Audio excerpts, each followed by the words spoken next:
حق تو یہ تھا کہ جب پروگرام کا اختتام ہو تو دعا سے ہو، اور دعا کے لیے ایک ایسی محترم شخصیت کہ جن کا دعا کرنا قبولیت کی سند ہے، دل چیر دیتا ہے، آہیں فلک پر تشریف لے جاتی ہیں۔ ہمارے درمیان سلسلے نقشبندیہ کے بہت اہم، انتہائی عظیم شیخ ہیں، لیکن ناسازگاری طبع کے باعث بہت زیادہ دیر، پھر بھی بہت دیر تک بیٹھے رہے۔ جتنی دیر بھی بیٹھے رہے حضرت، ہم مشکور و ممنون ہیں۔ آپ جانا چاہتے ہیں، اس لیے ہم یہ چاہتے ہیں کہ آپ تاریخی شخصیت ہیں، جو کچھ نکلا ہوگا، نکلے گا آپ کی زبان سے، ہمارے لیے رہنما بنے گا اور مشعل ہدایت بنے گا۔ تو میں حضرت والا سے گزارش کروں گا، حضرت مولانا سید محمد طلحہ صاحب نقشبندی سے، کہ حضرت جتنی وشاست ہو ہم سامعین کو اپنی نصائح عالیہ غالیہ سے مستفیض فرما دیں۔ اب حضرت کو میں آواز دیتا ہوں، زحمت دیتا ہوں، حضرت والا تشریف لائیں۔ اب عشق میں ان کی خاطر ہم آنکھوں سے لہو برسائیں گے، اب عشق میں ان کی خاطر ہم آنکھوں سے لہو برسائیں گے، جب دل سے انہیں ہم چاہیں گے وہ خود ہی کرم فرمائیں گے۔ السلام علیکم ورحمۃ اللہ وبرکاتہ۔ الحمدللہ رب العالمین، والصلاة والسلام علی سیدنا محمد سید الاولین والآخرین وعلی آلہ واصحابہ اجمعین۔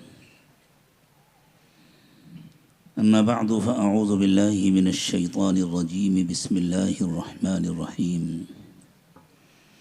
قالت ان الملوک اذا دخلوا قریة افسدوها وجعلوا اعزة اہلها اذلة وكذلك يفعلون۔ سبحان ربك رب العزة عما يصفون وسلام على المرسلين والحمد لله رب العالمين۔ اللهم صل على سيدنا محمد وعلى آل سيدنا محمد وبارك وسلم۔ اللهم صل على سيدنا محمد وعلى آل سيدنا محمد وبارك وسلم۔ اللهم صل على سيدنا محمد وعلى آل سيدنا محمد وبارك وسلم۔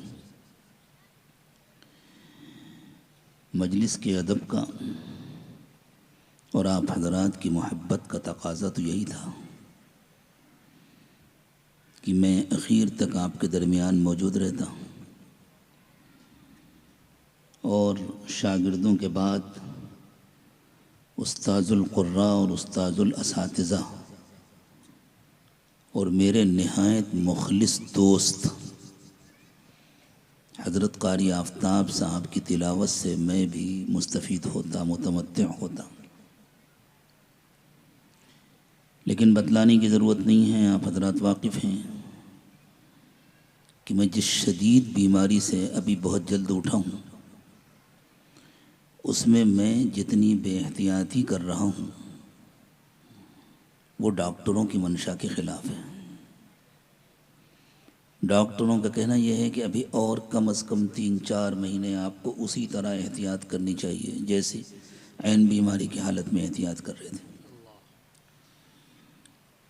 لیکن اللہ کا شکر ہے، اللہ تعالیٰ مدد فرما رہے ہیں۔ میں آج ہی دوپہر میں تقریباً 2:30 بجے کے قریب گجرات کے ایک سفر سے واپس آیا ہوں، کیونکہ میں نے قاری اشفاق صاحب سے وعدہ کیا تھا، اور اس سے زیادہ میرے لیے کشش کی بات خود حضرت قاری آفتاب صاحب کی تشریف آوری تھی، اور مجھے یہ امید نہیں تھی کہ میں اتنی دیر تک بھی بیٹھ پاؤں گا۔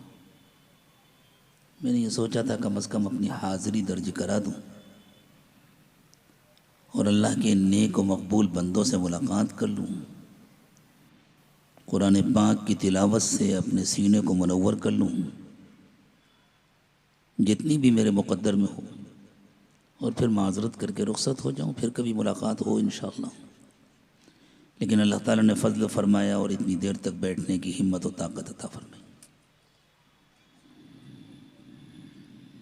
سورہ نمل کی جو آیات ہم نے قاری صاحب سے سنی، تو ہر تلاوت کرنے والے نے بے مثال و بے نظیر تلاوت کی ماشاءاللہ۔ اس میں اللہ تعالیٰ نے اشاروں کی زبان میں بتلایا ہے کہ بلقیس جو ملک سبا کی حاکمہ تھی، اس کو یوں ہی ہدایت نہیں مل گئی تھی. وہ فطری طور پر نہایت سمجھدار اور عقل مند خاتون تھی. اس نے اسی خدشے کا اپنے فوجیوں کے سامنے، اپنے ملک کے بقیہ حکمرانوں کے سامنے اظہار کیا تھا، جس کی وارننگ بعد میں حضرت سلیمان علیہ السلام نے دی. حضرت سلیمان کے پاس اس نے آزمانے کے لیے ایک وفد بھیجا تھا بہت قیمتی تحفوں کے ساتھ، کہ اگر بادشاہ ہوں گے تو اس مان و بنال سے خوش ہو جائیں گے، اور اگر پیغمبر ہوں گے تو اس کی طرف پلٹ کے بھی نہیں دیکھیں گے، چونکہ پیغمبر کو صرف ہدایت چاہیے اور کچھ نہیں. تو حضرت سلیمان علیہ السلام نے جواب دیا تھا اتمدوننی بمال، تم مجھے مال دینے آئے ہو؟ فما آتانی اللہ خیر مما آتاکم. اول تو یہ کہ میری نظر مال پر نہیں ہے، انسانوں کی ہدایت پر ہے، اور ظاہری اعتبار سے بھی اللہ نے مجھے جو خزانے دیے ہیں، تمہارے خزانے اس کا مقابلہ نہیں کر سکتے. بل انتم بہدیتکم تفرحون، جاؤ اپنے تحفے اپنے پاس رکھو اور خوش رہو. اور پھر اس وفد کا جو ذمہ دار تھا اس سے فرمایا ارجع الیہم فلنأتینہم بجنود لا قبل لہم بہا، واپس چلے جاؤ اور اب ہم آ رہے ہیں اپنی فوجوں کو لے کر، ایسا لشکر لے کر آئیں گے کہ اس کا مقابلہ تمہارے بس میں نہیں ہوگا. وَلَنُخْرِجَنَّكُمْ أَذِلَّةً وَهُمْ صَاغِرُونَ، اور وہاں جتنے لوگ رہتے ہیں سب کو ہم ذلیل کر کے باہر نکال دیں گے. یہ جو حضرت سلیمان کی تنبیہ تھی اور ان کی وارننگ تھی، اسی کا خدشہ ظاہر کیا تھا بلقیس نے اپنی گفتگو میں. ان الملوک اذا دخلوا قریۃ افسدوها، کہ جب بادشاہ کسی بستی میں داخل ہوتے ہیں، کسی ملک میں داخل ہوتے ہیں تو اس کے نظام کو درہم برہم کر دیتے ہیں. وَجَعَلُوا أَعِزَّةَ أَهْلِهَا أَذِلَّةً، اور جو لوگ بڑی عزت سے رہتے تھے ان کو ذلیل کر دیتے. یہ اس کی سمجھداری تھی. اللہ تعالیٰ نے اس کی جانب اشارہ کیا. لیکن قرآن اللہ کا عجیب و غریب کلام ہے. قرآن کے ظاہری الفاظ کے ایک معنی ہوتے ہیں اور وہ مقصود ہوتے ہیں، لیکن اس کے ساتھ ساتھ قرآن اپنے دامن میں اور بھی معانی سمیٹے ہوتا ہے. رسول اکرم صلی اللہ علیہ وسلم نے ارشاد فرمایا لا تنقضی عجائبہ الی یوم القیامہ، قیامت تک اس کے حیرت انگیز مضامین کبھی ختم نہیں ہوں گے. نئے نئے گوشے کھلتے رہیں گے، نئے نئے گوشوں سے پردے ہٹتے رہیں گے. اور آج سائنس اور ٹیکنالوجی کا زمانہ ہے تو قرآن پاک کے مضامین کے نئے نئے گوشوں سے پردے ہٹ رہے ہیں. کتنے لوگ ہیں جو اسی فن کے ماہر ہیں اور وہ روزانہ نئی نئی تحقیقات پیش کر رہے ہیں. ہمارے بزرگوں میں بہت بڑا نام ہے، خاص طور سے فقہ اور تفسیر کے اعتبار سے مشہور ہے، لیکن اللہ تعالیٰ نے ان کو ہر فن کا ماہر بنایا تھا. فقہ کے، تفسیر کے، حدیث کے، معرفت کے، تصوف و سلوک کے امام تھے، اور بلا شبہ وہ اس امت کے حکیم تھے. حکیم الامت حضرت مولانا اشرف علی تھانوی نور اللہ مرقدہ، انہوں نے ارشاد فرمایا کہ بلقیس کی بات کو جب اللہ تعالیٰ نے نقل فرمایا تو یہ تو اللہ کی بات ہو گئی. تو جس طرح اللہ تعالیٰ نے فرمایا کہ دنیاوی بادشاہ جب کسی ملک میں جاتے ہیں تو پورا نظام پلٹ دیتے ہیں، ادل بدل کر دیتے ہیں، وہاں جو عزت سے رہنے والے تھے ان کو ذلیل کر دیتے ہیں، اور جو کمزور تھے ان کو عزت عطا کرتے ہیں. اسی طرح خود پروردگار عالم احکم الحاکمین ہیں، ملک الملوک ہیں، سب سے بڑے بادشاہ ہیں، ہم یوں سمجھیں کہ انسان کا دل ایک گھر ہے یا ایک ملک ہے، ایک سلطنت ہے جس میں دنیا نے اپنے ڈیرے جمائے ہوئے ہیں۔ کہیں گھر کی محبت ہے، کہیں کاروبار کی محبت ہے، کہیں بال بچوں کی محبت ہے، کہیں عزت و شہرت کی محبت ہے، کہیں عجب ہے، کہیں بڑائی ہے، کہیں کبر ہے۔ اس سب نے وہاں بڑے عزت کے مقامات حاصل کیے ہوئے ہیں۔ جب اللہ داخل ہوتے ہیں اور اللہ کی محبت داخل ہوتی ہے اور اللہ کا نام داخل ہوتا ہے کسی دل میں، تو وہ ان ساری چیزوں کو ذلیل کر کے باہر نکال دیتا ہے اور صرف اللہ کی عزت دل کے اندر باقی رہتی ہے۔ اللہ تعالیٰ یہ نعمت مجھے آپ کو سب کو عطا فرمائے۔ اللہ اپنا نام ہمارے دلوں میں داخل فرما دے اور اللہ ہمارے مردہ دلوں کو زندہ کر دے۔ یقیناً جس دل میں اللہ کا نام نہیں ہوتا، جس دل میں اللہ کا ذکر نہیں ہوتا، خود اللہ تعالیٰ نے فرمایا کہ وہ دل مردہ ہوتا ہے، تاریک ہوتا ہے، ظلمت کدہ ہوتا ہے۔ اور جب دل میں اللہ کی یاد آ جاتی ہے تو موت زندگی میں بدل جاتی ہے، تاریکی روشنی میں بدل جاتی ہے، اس دل کو ایک نئی اور تازہ زندگی مل جاتی ہے۔ افمن کان میتا فاحییناہ وجعلنا له نورا یمشی به فی الناس۔ خدا اللہ تعالیٰ نے فرمایا اس دل کے بارے میں سوچو جو پہلے مردہ تھا، پھر ہم نے اس کو زندہ کر دیا اور اس کو ایک روشنی عطا کر دی۔ اللہ تعالیٰ ہمارے دلوں کو بھی زندہ کر دے۔ قرآن اللہ کی کتاب ہے، قرآن نور ہے۔ قد جاءکم من اللہ نور و کتاب مبین۔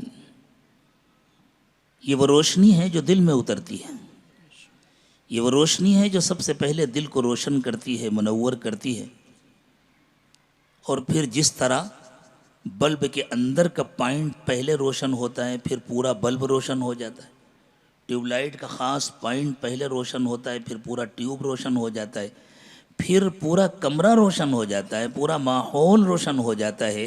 بالکل اسی طرح جب اللہ کی یاد دل میں اترتی ہے تو دل پہلے روشن ہوتا ہے، پھر پورا جسم روشن ہو جاتا ہے، پورا وجود روشن ہو جاتا ہے، اور وہ اتنا روشن ہو جاتا ہے کہ جن کو اللہ تعالیٰ نے حقیقی نظر عطا فرمائی ہے، جن کو بصیرت کی نگاہ عطا فرمائی ہے، ان کے لیے اس پر نظر ٹکانا مشکل ہو جاتا ہے۔ اتنی روشنی ہوتی ہے کہ اللہ تعالیٰ نے فرمایا کہ دنیا میں اس سے زیادہ روشنی ممکن نہیں ہے۔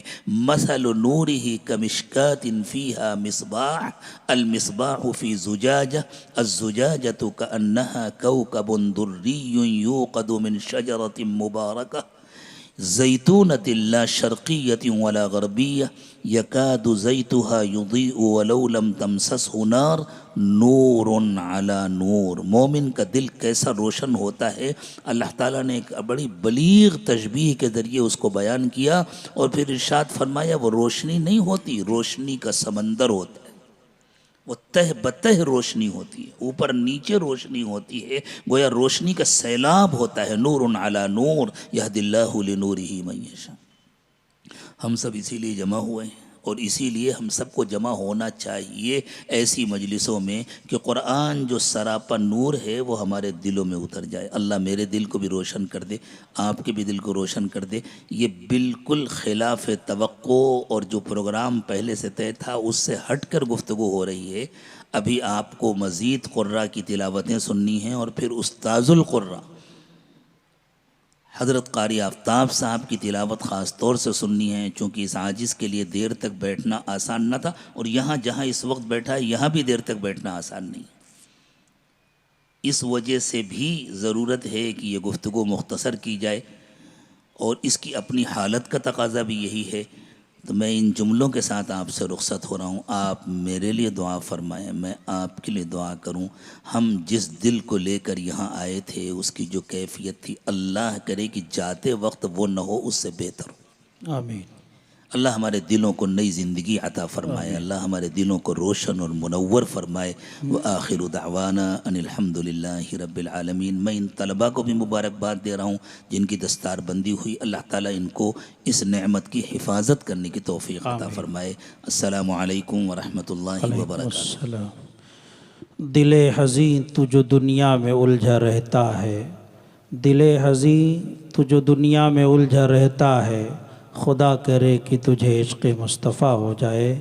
درفشانی نے تیری قطروں کو دریا کر دیا، درفشانی نے تیری قطروں کو دریا کر دیا، دل کو روشن کر دیا، آنکھوں کو بینا کر دیا۔ خود نہ تھے جو راہ پر اوروں کے ہادی بن گئے، کیا نظر تھی جس نے مردوں کو مسیحا کر دیا۔